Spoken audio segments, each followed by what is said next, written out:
You know, what you tend to find in horror films is the atmosphere is built up upon camera. The camera always needs to be slowly moving because it creates that atmospheric mood, symbolises something's creeping up, something's building, perhaps tension's building, atmosphere. All them components kind of work in a horror film. There was a bit more dialogue than there was in Alice, like 2 extra lines.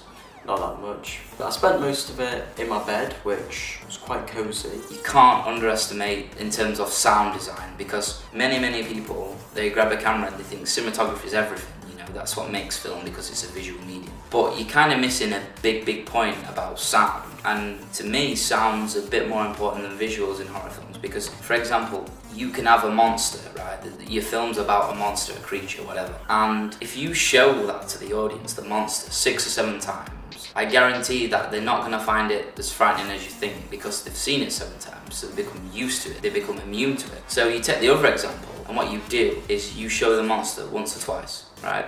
And the rest of the times you use sound. So whether it's sound of the monster creeping, you know, there's footsteps, perhaps it's making some groaning noises, it's yelling. What that does for an audience is it builds their imagination. Anything that gets your imagination working is a lot scarier than actually seeing some visual on screen of the monster they've made. Sound is massively important. Marker scream, higher pitched.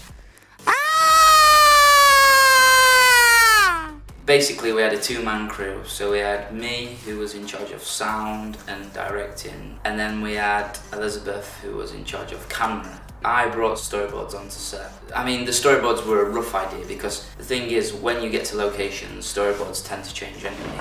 They are a rough copy, a rough idea of how you want things to kind of flow. So we got into the bedroom, and what we didn't realise is how small the bedroom is. So as soon as we stick a camera in there with a big tripod and the sound and the monitor, everything got really clogged up really easily. So I suppose as a director, number one issue is problem solving. It always comes up. You need to think, okay, this is actually a very scary moment of the person I'm playing. As an actor playing in horror, you need to replicate fear. Before the audience can feel fear, you yourself as a character need to feel fear. And that's probably the most challenging bit because you know that it's our friend out under a bed sheet. That can be a bit amusing sometimes, especially if you can't breathe.